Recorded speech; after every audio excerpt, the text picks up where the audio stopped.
नमस्कार. ओम नमः शिवाय. आज आपण जाणून घेणार आहोत श्रावण महिन्यातील तिसऱ्या सोमवारीचे विशेष महत्त्व आणि या दिवशी अर्पण केल्या जाणाऱ्या शिवामूठ मूग याचे महत्त्व. तर तिसऱ्या सोमवारी श्रावण महिना हा भगवान शंकरांचा सर्वात प्रिय महिना मानला जातो. प्रत्येक सोमवार हा पवित्र असतो, पण तिसरा सोमवार विशेष फलदायी मानला जातो. या दिवशी भगवान शंकरांना जलाभिषेक, दुग्धाभिषेक आणि विविध नैवेद्य अर्पण केल्यास भक्तांच्या सर्व मनोकामना पूर्ण होतात असे मानले जाते.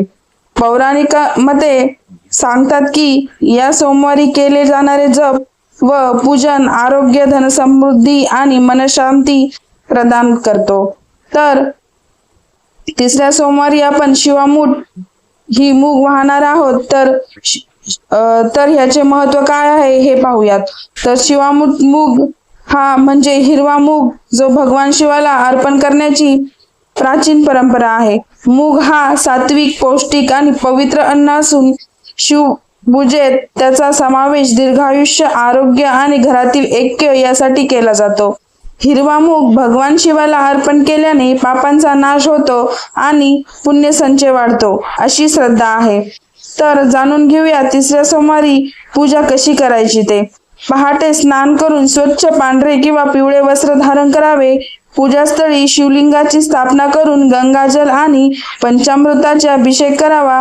बेलपत्र, धतुरा, आकाची फुले अर्पण करावीत. शिवामूठ मूग म्हणून शिवलिंगावर अर्पित करावा.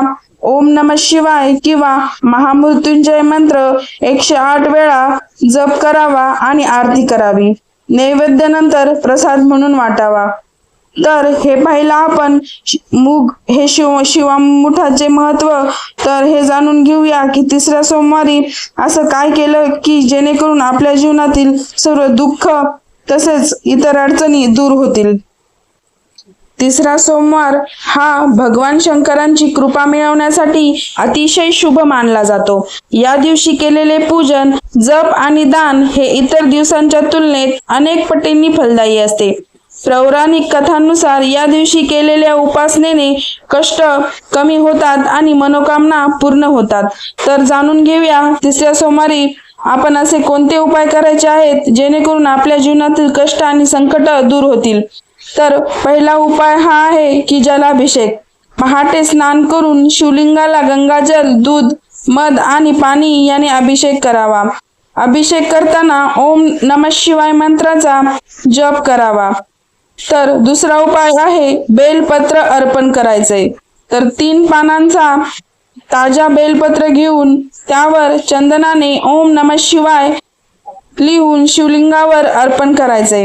हे आरोग्य व मनशांतीसाठी शुभ मानले जाते. तिसरा उपाय आहे शिवामूठ मूग नैवेद्य. तर हिरवा मूग भिजवून किंवा उगवून भगवान शिवाला अर्पण करावा. हा उपाय दीर्घायुष्य आणि घरातील ऐक्यासाठी केला जातो. तर चौथा उपाय आहे दीपदान. संध्याकाळी शिवमंदिरात तिळाच्या तेलाचा किंवा तुपाचा दिवा लावावा. दिवा लावताना आपल्या मनातील एक मनोकामना भगवान शिवासमोर व्यक्त करावी. 5वा उपाय आहे दान. या दिवशी अन्न, वस्त्र किंवा पाण्याचे दान करणे अतिशय पुण्यदायी मानले जाते. तर हे सर्व उपाय तुम्ही करून महादेवांची कृपा तुमच्यावर करून घ्यावी आणि तुमच्या अडचणी दूर करण्यासाठी तुम्ही हे सर्व उपाय करून तुमच्या जीवनात आनंद आणि समृद्धी आणा. तर भक्ती ही वस्तूमध्ये नाही तर श्रद्धेत आहे. तिसऱ्या श्रावणी सोमवारी केलेले साधे उपाय देखील जीवन जर सुखी बनवणार असतील ते करण्यास काहीच हरकत नाही. तर या सोमवारी आपण सर्वजण शिवनामाचा जयघोष करूया आणि हर हर महादेव असे जप करूया.